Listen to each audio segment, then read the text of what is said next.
दोपहर 3 बजे के भोजपुरी समाचार में अपने का स्वागत बा। नमस्कार, हम अफरोज। सबसे पहले प्रमुख समाचार।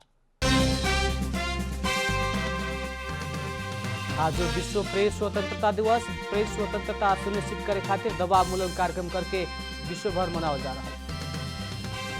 12 में वन्य जंतु चोरी शिकारी बढ़ला संगे डिवीजन वन कार्यालय द्वारा सुरक्षा व्यवस्था कड़ा। तस्करी में शामिल 12 जने पकड़ाई। रूपंदेही के गहूं बाली अनुसंधान केंद्र में रहल प्रदेश जन स्वास्थ्य प्रयोगशाला में कोरोना परीक्षण करे वाला किट के अभाव। प्रयोगशाला बंद होने की अवस्था में। उत्तर आ दक्षिण कोरिया बीच के सीमा क्षेत्र में गोली हानाहान। उत्तर कोरिया के हमला के जवाबी कार्रवाई कैल दक्षिण के दावी। ब्लड कैंसर से लड़ रहल बेटी के जान जोगावे खातिर एपीएफ महिला फुटबॉल टीम के पूर्व प्रशिक्षक नर कुमार राय की अपील। आर्थिक सहयोग की अपेक्षा।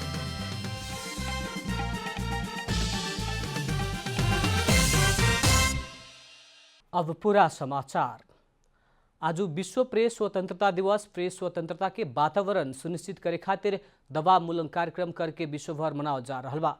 स्वतंत्र एवं बहुदलवादी प्रेस खातिर विंड हक घोषणा पत्र जारी कैल दिन के याद में मई महीना के 3 तारीख के विश्व प्रेस स्वतंत्रता दिवस के रूप में मनाव के शुरू कल रहे। यूनेस्को के आयोजना में अफ्रीकी राष्ट्र नामीबिया के विंड हक शहर में भइल पत्रकार सबके सम्मेलन बहुलवादी आ स्वतंत्र प्रेस खातिर विंड हक घोषणा पत्र जारी कैले रहे।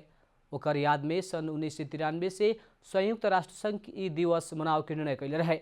प्रेस स्वतंत्रता दिवस के अवसर में विभिन्न प्रकार के दमन के सामना कैल संचारकर्मी सब प्रति सम्मान व्यक्त करत राज्य के प्रेस स्वतंत्रता के वातावरण सुनिश्चित करे खातिर दबावमूलक कार्यक्रम करल जाला। संचार तथा सूचना प्रविधि मंत्री डॉक्टर युवराज खतिवड़ा नागरिक के सुसूचित होके वाला अधिकार के सहजीकरण करे के अधिकार ही प्रेस स्वतंत्रता भइल बतौले बानी। नेपाल सरकार के प्रवक्ता डॉक्टर खतिवड़ा विश्व प्रेस स्वतंत्रता दिवस के अवसर में शुभकामना देत प्रेस स्वतंत्रता असीमिता निरपेक्ष होके ना सकल बतौनी। प्रेस स्वतंत्रता लोकतंत्र के आधार भइल चर्चा करत नेपाल के संविधान के प्रस्तावना में ही पूर्ण प्रेस स्वतंत्रता के प्रत्याभूति कैल याद कैनी। पूर्व प्रधानमंत्री तथा नेपाली कांग्रेस के सभापति शेरबहादुर देउवा पत्रकारिता भयमुक्त और पक्षपात रहित होके परे के बतौले बानी। दिवस के अवसर में शुभकामना संदेश देत कांग्रेस सभापति देउवा कोरोना वायरस संक्रमण से संचारकर्मी के व्यक्तिगत सुरक्षा व्यवस्थापन में चुनौती ल्याइल बतौले बानी। सत्तारूढ़ दल नेपाल कम्युनिस्ट पार्टी नेकपा के स्थायी समिति बैठक वैशाख 25 गते बोलावे के निर्णय नेकपा कैले बा। बैठक सवेरे 11 बजे काठमाडौँ में बैठक भइल बाटे। पार्टी के पिछला समय उत्पन्न विवाद बारे सहमति खोजे खातिर कालू सजिया प्रधानमंत्री निवास बालुवाटार में बैठल सचिवालय बैठक स्थायी समिति बैठक बोलावे के निर्णय कैलख। अध्यादेश आ प्रधानमंत्री केपी शर्मा ओली के कार्यशैली प्रति असंतुष्टि उत्पन्न भइल रहे। सरकार आ पार्टी संचालन के क्रम में भइल कमी कमजोरी प्रति प्रधानमंत्री केपी शर्मा ओली आ पार्टी अध्यक्ष पुष्पकमल दाहाल आत्मालोचना कैले रहने लोग संकटहरूलाई समाधान गर्ने गरी एकताबद्ध भएर पार्टी एकताको पक्षमा दृढ रहने सङ्कल्प गरेको छ। पार्टी एकतालाई रक्षा गर्ने र त्यसलाई सुदृढ बनाउने र पार्टी एकतालाई कमजोर पार्ने र पार्टीलाई फुट उन्मुख गर्ने कुनै पनि क्रियाकलापमा सामेल नहुन सम्पूर्ण पार्टी पंक्तिलाई निर्देशन दिने निर्णय पनि गरे। बैठक पार्टी में तेसर अध्यक्ष के विषय उठला पर भी वरिष्ठ नेता माधव कुमार नेपाल स्वयं इनकार कैले रहने। नेता वामदेव गौतम के उपयुक्त समय में प्रतिनिधि सभा के उम्मीदवार बनाव के निर्णय कैले बाटे। पार्टी में फूट ले आवे के खोजल सब किस्म के प्रयास के विफल बना के एकताबद्ध होके आगे बढ़े के पार्टी के ही मार्ग निर्देशन में सरकार संचालन करे के समाजवादी अवधारणा मुताबिक देश के समृद्ध बनाव के विषय में भी सहमति भइल बा। समृद्धि वा सामाजिक आर्थिक रूपान्तरणको लक्ष्य हासिल गर्ने गरी काम गर्ने दिशामा दृढतापूर्वक अघि बढ्ने निर्णय पनि लिएको छ। बैठक देश में अभिन्न कोरोना वायरस के संक्रमण से उत्पन्न संकट के घड़ी में रहला से एकरा के सामना करला सरकार पार्टी नेतृत्व संपूर्ण कार्यकर्ता एवं एक होके आगे बढ़े के निर्णय कैले बा। समिति के बैठक बैठे से पहले एजेंडा तय करे खातिर वैशाख 24 गते सचिवालय बैठक बैठी। लॉकडाउन के समय में बारा के वन में वन तथा वन्यजंतु के चोरी शिकारी बढ़ला बाद डिवीजन वन कार्यालय सुरक्षा व्यवस्था कड़ा बनौले बा। लॉकडाउन के मौका में वन आ वन्यजंतु तस्करी करे वाला के सक्रियता बढ़ला बाद डिवीजन वन कार्यालय सुरक्षा कड़ा बनौलक। लॉकडाउन के मौका में घरेलू हाथ हथियार सहित वन आ वन्यजंतु तस्करी में शामिल 12 जने के डिवीजन वन कार्यालय 12 पकड़ के अनुसंधान कर रहा बा। कोरोना संक्रमण फैले ना देवे के सरकार से जारी कैल लॉकडाउन के कारण वन कार्यालय के ज्यादातर कर्मचारी छुट्टी में रहल मौका में वन वन्यजंतु तस्करी या वन क्षेत्र में आगजनी की घटना समेत बढ़ल बाटे। अभी लॉकडाउन के प्रत्यक्ष असर वन क्षेत्र में पड़ल बाटे। साबिक से तस्करी के घटना बढ़ल बाटे। पिछला समय कार्यालय के काम प्राय ठप जैसन भइला से वन रक्षक आ कुछ कर्मचारी सबके समूह बना के 24 घंटा समूहगत गस्ती परिचालन कैल डिवीजन वन कार्यालय जनौले बा।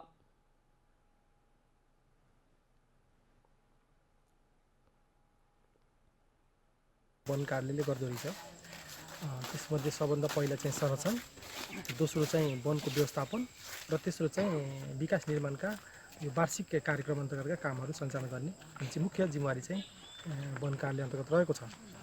वन क्षेत्रमा चाहिँ चोरी तस्करी सिकारीका घटनाहरू चाहिँ दिन प्रतिदिन बढिरहेको अवस्थामा हामीले चाहिँ यो वन कार्यालयले सम्पादन गर्ने 3वटा काममध्ये संरक्षणको कामलाई चाहिँ मूल चाहिँ प्रायोरिटीमा राखेर चाहिँ हामीले सुरुवात गरेका छौँ।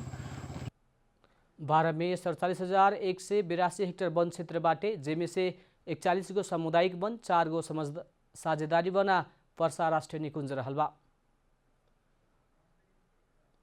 लॉकडाउन से के सहज बनाव के उद्देश्य सहित सरकार कोविड-19 बहिर्गमन रणनीति तैयार कैले बा।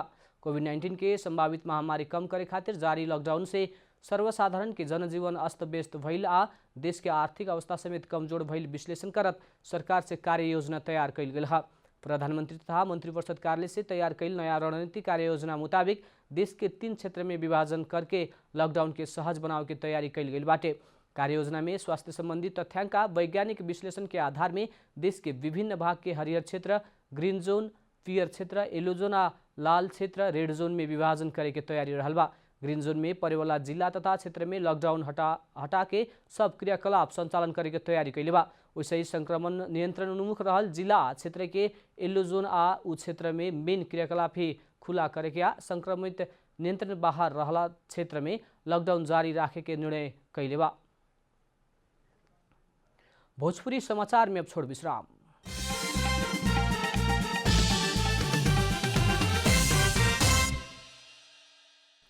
भोजपुरी समाचार में अब थप समाचार। रूपन्देही के गहुँ बाली अनुसंधान केंद्र में रहल प्रदेश जनस्वास्थ्य प्रयोगशाला में किट अभाव भइला से कोरोना परीक्षण प्रभावित होखे लागल बा। बीतल चैत 23 गते नमूना परीक्षण सफल भइला बाद स्वाब परीक्षण शुरू कैल प्रयोगशाला में 1 महीना ना होते ही किट अभाव होखे लागल है। प्रदेश जनस्वास्थ्य प्रयोगशाला के निमित्त प्रमुख डॉक्टर राजेंद्र कुमार गिरी प्रयोगशाला में किट अभाव भइला बाद अभिन परीक्षण खातिर स्वाब काठमाडौँ पठाव के शुरू कैल गई जनौले बानी। प्रदेश जनस्वास्थ्य प्रयोगशाला में अभिन डीटी आ पीसीआर विधि से परीक्षण होते आइल बाटे। थ्रोट स्वाब के नमूना संकलन कैला बाद ओकर प्रोसेसिंग खातिर आवश्यक पड़े वाला किट अभाव से परीक्षण प्रभावित भइल बा। 3 दिन से परीक्षण प्रभावित भइल बाटे। प्रयोगशाला में इतवार तकले ही किट भइल गिरी बतौनी। आवश्यक किट पठावे खातिर केंद्र में बातचीत हो रहा गिरी बतौनी। हरेक प्रदेश में एक गो प्रयोगशाला कोरोना परीक्षण प्रयोगशाला स्थापना करे के संघीय सरकार के निर्णय सहयोग में प्रदेश 5 के भैरवा में प्रयोगशाला स्थापना कैल गेल रहे। शुरुआती समय में आवश्यक जनशक्ति ना भइला से प्रयोगशाला में परीक्षण लेट भइला से अभिन महीना दिन ना होते ही किट अभाव भइला बाद प्रयोगशाला बंद होके के अवस्था में पुगल बा। भक्तपुर में लॉकडाउन के कारण बंद भइल नियमित खोप सेवा शुरू भइल बाटे। बीतल चैत 11 गते से बंद भइल बाल बालिका जन्मे से 15 महीना तक लगावे वाला खोप सेवा भक्तपुर जिला के स्वास्थ्य तथा उप स्वास्थ्य चौकी में फिर संचालन भइल बाटे। चांगू नारायण नगरपालिका भीतर के सब वार्ड के स्वास्थ्य तथा उप स्वास्थ्य चौकी में खोप सेवा शुरू कैल जानकारी नगरपालिका के प्रशासकीय प्रमुख चिरंजीवी तिमसिना जानकारी देहने। भीड़भाड़ न्यूनीकरण के साथ ही सुरक्षा के सब उपाय अपना के सेवा संचालन कैल प्रशासकीय प्रमुख तिमसिना जानकारी देहने। सरकार बच्चा जन्मे से 15 महीना तकले 12 किसिम के फ्री खोप उपलब्ध करा रहल बा। विश्वभर महामारी के रूप में फैलल कोरोना वायरस के कारण देश यति बेरा लॉकडाउन में बाटे। चैत 11 गते से देशव्यापी लॉकडाउन के कारण उद्योग धंधा कल कारखाना ठप भइल अवस्था में पाल्पा के किसान खेतीपाती करके अनाज घर में राखे में व्यस्त भइल बा। पाल्पा के कृषक सब खेतबाड़ी में गहूँ, जौ, से लेके मकई रोपे के तैयारी में जुटल बाटे। बाकी समय में गांव घर में काम करे वाला श्रमिक के अभाव होते रहे, लेकिन अभी लॉकडाउन के कारण उ समस्या भी हटल बाटे। कोरोना वायरस के संक्रमण से बचे खातिर कृषक सब सामाजिक दूरी कायम करत मास्क लगा के खेती पाती के नियमित काम कर रहल बा।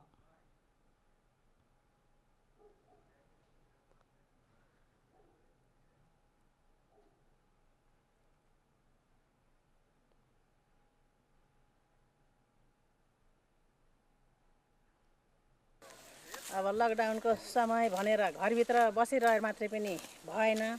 यस्तै सतर्क भइकन आफ्नै घर परिवारहरू सतर्क भएर यस्तै अलिक दूरीमा रहेर बसेर अब आफ्नै परिवारभित्रको मात्रै भएर यसो काम गरिरहेछ। लकडाउन भनेर अब बसिरहेर पनि भएन, खेतीपाती स्याहार्नै पर्यो पाकेको। त्यस कारणले गर्दा अब सबै कुरालाई मध्यनजर गर्दै आफ्नै खेतीबारीमा अब दिन टाइम पास गर्ने, आफ्नै खेतीबारी अब जे हुन्छ खेतीबारीमै भुल्ने आउने बस्ने उर्ने गरिरहेछ। अब 2-4 दिन घर में ही लॉकडाउन के पूर्ण पालना कैल कृषक सब लॉकडाउन बढ़ते गईला बाद खेती के काम में लागल हुए। इस समय में सावधानी अपना के फुर्सत के समय में कृषि फार्म में लाग रहल बा।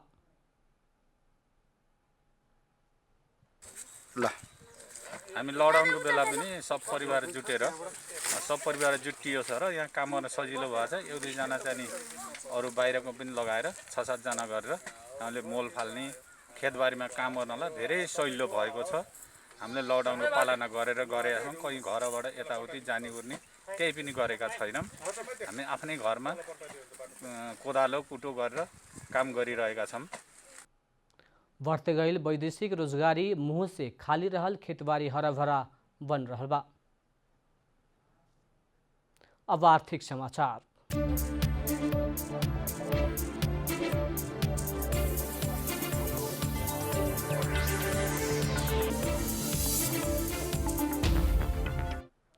विश्वभर बहुते देश के अर्थतंत्र कमजोर बनला बाद पिछला समय डॉलर उच्च बिंदु में कारोबार हो रहल बा। इतवार खातिर एक अमेरिकी डॉलर के बराबर खरीद दर 119 रुपया 88 पैसा, बिक्री दर 120 रुपया 48 पैसा तय भइल बा। विश्व अर्थतंत्र में कोरोना के संक्रमण के प्रभाव से लगानीकर्ता के ध्यान डॉलर सोना तरफ गइल बाटे। वही लेखा विश्व बाजार में पेट्रोलियम पदार्थ शेयर बाजार भी ऊपर उठे नहीं खे सकल। अमेरिकी डॉलर के तुलना में भारतीय मुद्रा भी गिरल कारण डॉलर उच्च बिंदु में आयल बाटे। नेपाली आ भारतीय रुपया बीच स्थिर विनिमय दर रहल कारण भारू में आयल उतार चढ़ाव के सीधा प्रभाव नेपाल के विनिमय प्रणाली में पड़ेला। अर्थविद सब आए वाला दिन में अभी भी अमेरिकी डॉलर के भाव बढ़ सके के अनुमान कर रहल बा। भोजपुरी समाचार में अब छोड़ विश्राम।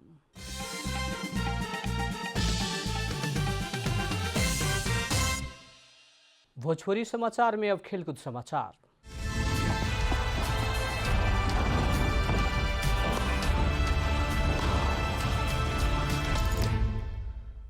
एपीएफ क्लब के पूर्व खिलाड़ी तथा महिला टीम के प्रशिक्षक नरकुमार राई अपन बेटी कुसुमी राई के इलाज में रकम अभाव भइल बतौले बाड़न। आर्थिक अवस्था कमजोर रहल कारण उनकर बेटी में के इलाज में सहयोग कर देवे खातिर अपील कैले बाड़न। उनकर 11 वर्ष के बेटी कुसुमी राई पिछला अगहन से ब्लड कैंसर संगे लड़ रहल बाड़ी। इलाम के देवमाई नगरपालिका 3 रहे वाला राई के बेटी के बीतल अगहन 18 गते कैंसर पुष्टि भइल ह। हाल उनकर कांतिबाल अस्पताल में इलाज हो रहल बाटे। राई के मुताबिक बेटी के इलाज में अभी तक करीब 14 लाख रुपया खर्च हो चुकल बाटे। वहाँ के परिवार के आर्थिक अवस्था दयनीय रहल कारण सहयोग खातिर भी आग्रह कैले बाड़न। अंत में प्रमुख समाचार फिर एक बेर। आज विश्व प्रेस स्वतंत्रता दिवस। प्रेस स्वतंत्रता सुनिश्चित करे खातिर दबावमूलक कार्यक्रम करके विश्वभर मनावल जा रहा है। 12 में वन्यजंतु चोरी शिकारी बढ़ला संगे डिवीजन वन कार्यालय द्वारा सुरक्षा व्यवस्था कड़ा। तस्करी में शामिल 12 जने पकड़ाए। रूपंदेही के गहूं बाली अनुसंधान केंद्र में रहल प्रदेश जनस्वास्थ्य प्रयोगशाला में कोरोना परीक्षण करे वाला किट के अभाव, प्रयोगशाला बंद होने की अवस्था में। उत्तर आ दक्षिण कोरिया बीच के सीमा क्षेत्र में गोली हानाहान। उत्तर कोरिया के हमला से जवाबी कार्रवाई कई दक्षिण के दावी। अब ब्लड कैंसर से लड़ रहा बेटी के जान जोगाव खातिर एपीएफ महिला फुटबॉल टीम के पूर्व प्रशिक्षक नरकुमार राई के अपील, आर्थिक सहयोग की अपेक्षा।